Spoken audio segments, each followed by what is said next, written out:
नमस्कार दोस्तों, मैं V Chaturvedi Pathfinder Education YouTube channel पर आप सभी मित्रों का स्वागत करता हूं। मित्रों, आपसे निवेदन है, हमारे चैनल पर आप प्रथम बार हैं तो हमारे चैनल को लाइक करें, शेयर करें, सब्सक्राइब करें तथा बेल आइकन भी दबा लें, जिससे शिक्षा जगत संबंधी जो भी महत्वपूर्ण अपडेट हो वह हमारे चैनल के माध्यम से यथाशीघ्र प्राप्त हो सके।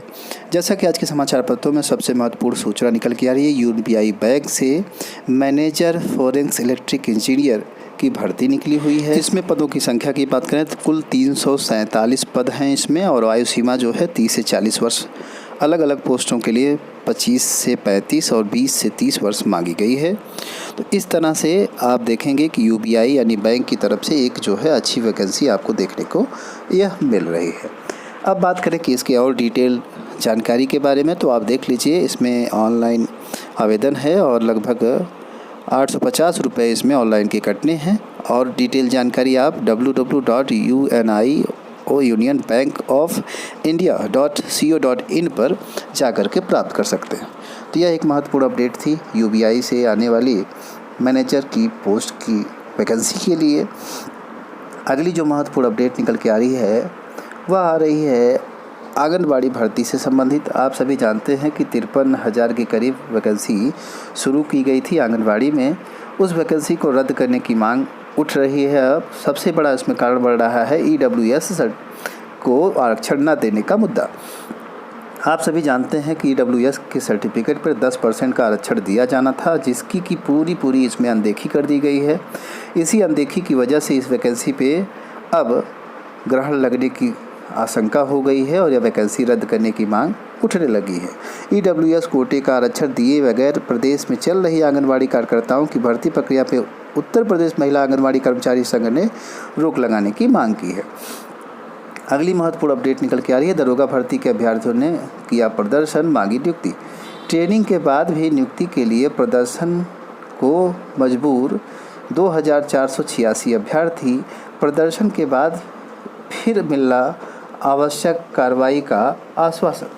तो इस तरह से देखिए, काफ़ी ऐसे अभ्यर्थी हैं 2,000-2,500 के करीब, जिनको कि अभी तक नियुक्ति नहीं मिल पाई है। ये 2016 बैच के एसआई ट्रेनिंग कंप्लीट करने वाले अभ्यर्थी हैं, जिन्होंने की नियुक्ति की मांग की और धरना प्रदर्शन किया एक तरह से और अपनी बात रखी। अगली महत्वपूर्ण अपडेट निकल के आ रही है, सितंबर के पहले सप्ताह में जारी होंगे प्रवेश परीक्षा के परिणाम।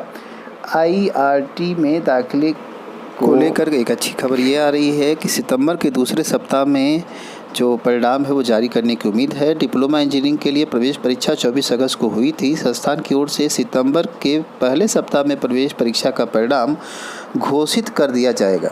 इसके तुरंत बाद दाखिले के लिए काउंसलिंग आदि शुरू हो जाएगी। ऑनलाइन मोड से दावेदारी इसमें कई अभ्यर्थियों ने डाली थी। अगली महत्वपूर्ण अपडेट निकल के आ रही है, प्राइमरी में शिक्षकों का शहरी व ग्रामीण जो कैडर है वो खत्म हो जाएगा।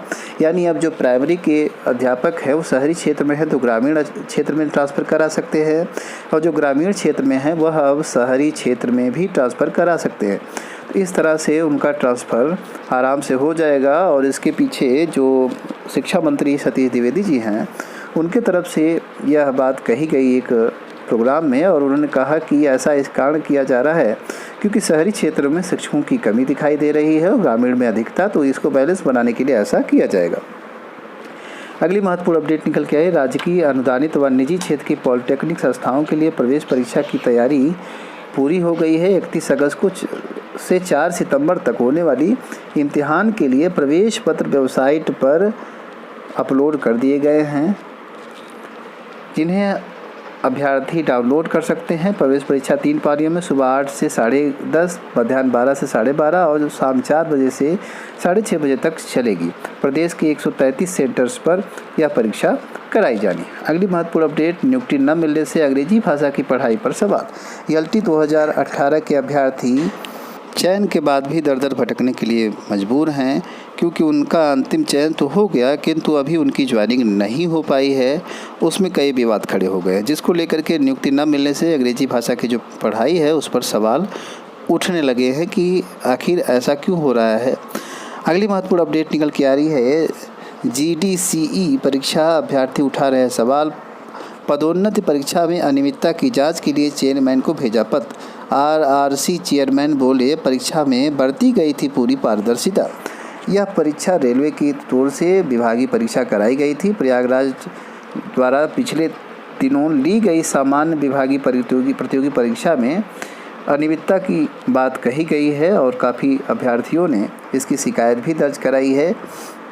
हालांकि आयोग इस चीज़ को मानने को नहीं तैयार हो रहा है, जैसा कि उसने आज के समाचार पत्रों में दिया भी गया है। आगे लिखा है, पिछड़ों में शामिल हो सकते हैं 8 और जातियाँ। 8 और ऐसी जातियाँ हैं जिनको कि ओबीसी आरक्षण के अंतर्गत रखा जा सकता है, ऐसा जो है आज के समाचार पत्रों में दिया गया है। 15 और जातियों पे चल रहा है विचार। 15 और जातियाँ भी इसमें शामिल हो सकती हैं, ऐसी संभावनाएं बढ़ रही हैं। तो इस तरह से आप देखेंगे मित्रों कि ओबीसी में जातियों की संख्या एक तरह से बढ़ती जा रही है और आरक्षण जो है वह 27% ही है। उसको 3 भागों में बांटने की भी चर्चा हो रही थी। इन्हीं सारी महत्वपूर्ण अपडेट के साथ सूचना सुनने के लिए आप सभी मित्रों का बहुत बहुत धन्यवाद। हमारे चैनल को लाइक, शेयर और सब्सक्राइब करें। Thank you very much.